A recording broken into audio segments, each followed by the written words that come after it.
Salut à tous, c'est Geeks. Aujourd'hui on se retrouve pour une nouvelle vidéo, un nouveau concept de vidéo sur ma chaîne. J'espère que vous allez bien, en tout cas moi ça va tranquille. Il y a de ça quelques semaines, au début du mois de mai, je vous avais posé une question toute simple. Cette question était: quel est votre circuit préféré du calendrier 2018-2019? Bon, j'avoue, j'ai rajouté calendrier 2018-2019 pour au moins mettre un petit peu le contexte. Voilà, il n'y aura que 21 Grands Prix dans ce top 10, même si je vais quand même parler de tout ce qui est en dehors du top 10. Vous avez été nombreux à voter, 1122 votes au total. Merci à vous vraiment d'avoir pris le temps de voter. Merci, c'est vraiment cool, ça me donne vraiment l'énergie pour aller faire un autre style de vidéo avec des sondages, notamment peut-être quel est votre pilote préféré, ou voilà. En tout cas, merci à tous d'avoir voté. Je tiens aussi à remercier Orupteur qui a partagé ce sondage. Pour ceux qui ne savent pas ce que c'est, Orupteur, c'est un site où vous pouvez retrouver plein d'informations sur la F1 au niveau des pilotes, des écuries. Vous avez tous les horaires des courses, donc le calendrier. Il y a aussi le hydroprono, je pense qu'il y en a pas mal qui doivent connaître ce concept. En fait, c'est tout simplement vous faites votre pronostic avec le poleman, le podium et le premier DNF. Donc ça c'est plutôt intéressant. Et je mets le lien du coup dans la description, orupteur.com. Vous pouvez aussi retrouver sur Twitter, ils sont assez actifs, donc ça c'est plutôt cool. Et vous pouvez aussi retrouver quelques petits articles sur la F1. En tout cas, ça vaut le coup d'œil, je mets le lien dans la description. On est parti maintenant dans le vif du sujet, mais avant d'y rentrer à pieds joints, je tiens à préciser que tout ce qui se passe dans cette vidéo, au niveau des votes, au niveau des classements, ce n'est pas moi qui ai choisi ces classements, c'est tout simplement vous quand vous avez voté. Alors si vous retrouvez votre circuit, il est à la 17e place, et ben c'est pas mon problème. Quand il y a plus de 1000 votes, on se dit ben voilà, il y a d'autres personnes qui ont voté, il y a plus de personnes qui ont voté pour tel ou tel circuit, on respecte cet avis. Moi je le respecte parce qu'il y a quand même des circuits que j'aime qui sont assez loin. Donc voilà, on est directement parti assez rapidement, désolé si je vais pas prendre plus de temps à expliquer ces circuits ou quoi que ce soit, mais voilà, c'est la top 21 au top 11, donc c'est forcément des circuits moins appréciés. Et donc à la 21e place, on a le Grand Prix de Chine. Il a accueilli le 1000e Grand Prix de l'histoire de la Formule 1. À la 20e place, on a le Grand Prix de Hongrie. Pas étonnant de le retrouver ici, le tourniquet hongrois mérite tout à fait sa place ici hors du top 10. En 19e position, à égalité avec deux autres circuits, vous allez le voir juste après, on a le Grand Prix des États-Unis avec 18 votes. Jolie édition en 2018 avec Kimi Raikkonen qui a gagné. 18e place, le Mexique. J'aime bien ce tracé, mais sans plus. Je pense que pour vous, c'est plus ou moins la même chose. Donc forcément, on ne le retire pas dans nos circuits préférés. En 17e place, à égalité avec les deux autres, on a l'Australie, le premier Grand Prix des saisons depuis quelques années maintenant, qui se retrouve ici. On n'est pas étonné de les voir hors du top 10, c'est tout à fait justifié. On a le Grand Prix de Russie en 16e place, c'est assez étonnant de le voir devant les autres, mais c'est pas étonnant de le voir hors du top 10. Voilà, j'ai rien à dire de plus dessus, pas très intéressant comme circuit. En 15e place devant le Grand Prix de Russie, on est parti à Singapour. Je l'imaginais peut-être un petit peu plus haut au niveau du spectacle sur le circuit avec les safety cars qui sortent. Une safety car. Donc écoutez, pas trop surpris. 14e place maintenant, ça va très vite. On a le Grand Prix d'Abu Dhabi. Il mérite tout à fait sa place hors du top 10. C'est le dernier Grand Prix des saisons. Je trouve ça pas du tout légitime que ça soit le dernier. C'est un petit peu circuit soporifique, pas trop d'action. On a juste un petit peu le background qui est ouf quand le soleil se couche, c'est très beau, mais rien de plus. À la 13e place, et là ça va faire peut-être couler beaucoup d'encre, on a le Grand Prix de Silverstone. Je suis très surpris de le voir à cette place-là.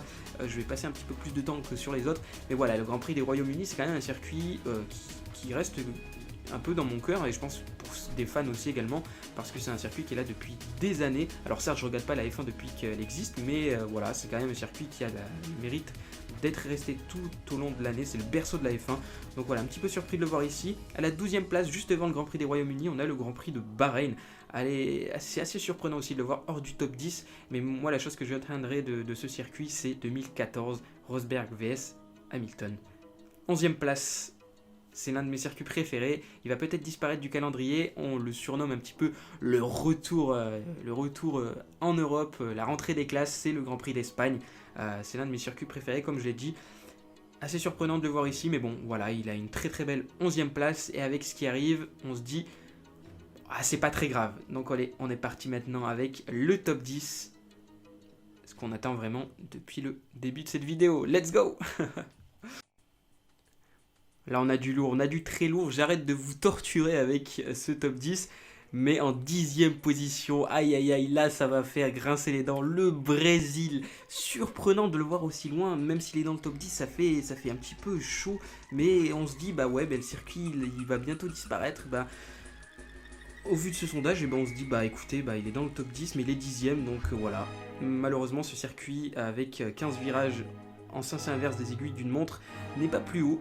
Et en 9e position, on a le Grand Prix d'Allemagne, circuit de 17 virages, souvent en alternance avec un autre circuit, notamment le Nürburgring. Moi quand même, Hockenheim, je préfère au Nürburgring. Je parle bien du circuit de F1, pas du très très long, parce que celui-là, waouh, waouh. Il n'y a pas d'autre mot.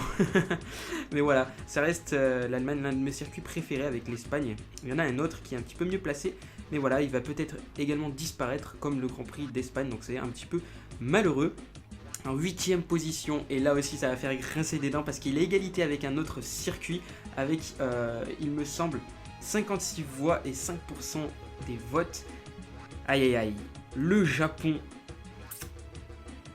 C'est assez surprenant de le voir ici parce qu'il a quand même un premier secteur de folie, un virage, le premier mais incroyable. On a le double droite, je me rappelle plus du nom, enfin je m'en souviens mais j'ai peur que ça soit le nom, j'ai peur de confondre avec le nom d'une de mes professeurs que j'ai à la fac, enfin bref. On a le 130 et on a Spoon, enfin c'est un circuit incroyable et il est égalité avec le Grand Prix de France. Et oui, on l'avait peut-être oublié ce Grand Prix de France, mais il est là, j'ai envie de dire what the fuck.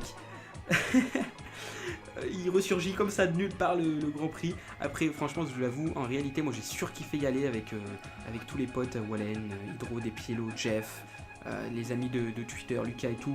En tout cas vraiment très très ouf ce circuit à voir en vrai. Sinon le tracé bof bof, petit parking à nouveau, vraiment hyper contradictoire avec le Japon. Deux circuits très très différents. Et on arrive sur mon top 3 de mes circuits préférés, c'est le Grand Prix de Chine à la 6ème place.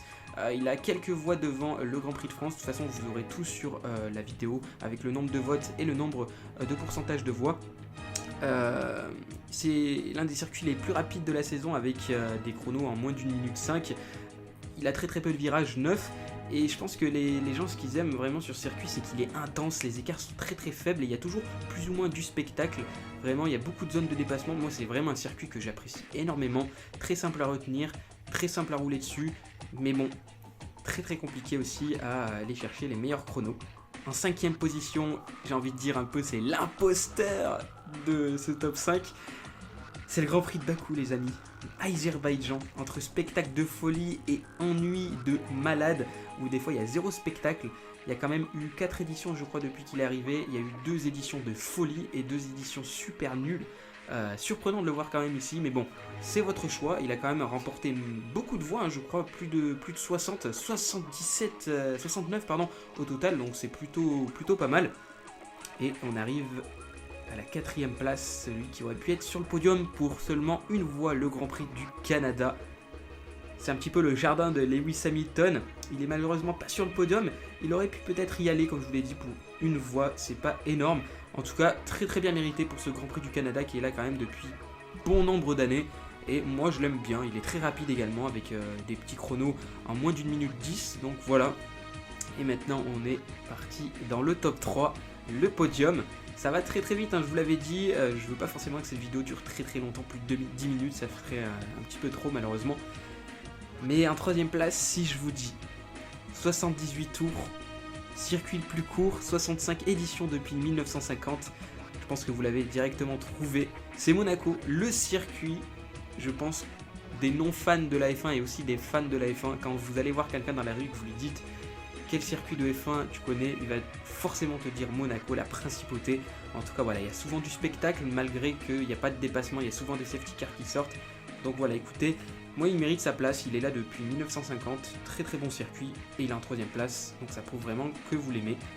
Et à la 2ème place, on va jouer encore aux devinettes. Il reste 2 circuits que j'ai pas dit. Et si je vous dis temple de la vitesse, temple de Ferrari, mais où Ferrari n'a pas gagné depuis quand même pas mal d'années, c'est le Grand Prix des Italies. Bah si tu veux aussi. Non, c'est le Grand Prix d'Italie les amis. Qui est là aussi depuis 1950, il faut le souligner, parce que vous allez voir que ce top 3, c'est que des Grands Prix qui sont là depuis le début. Moi je dis, il a sa place à la 2ème place, il a 10 points de plus que le Grand Prix de Monaco. Donc écoutez, très très bon circuit, le Grand Prix d'Italie, vraiment des vitesses de ouf, le dernier virage, la parabolique, on a tout un panel de bons virages, moi j'aime vraiment beaucoup. Et en top 1, on vient de passer les 10 minutes de vidéo. Et ben écoutez les amis, je pense que vous savez lequel c'est, mais il est unique, il est long.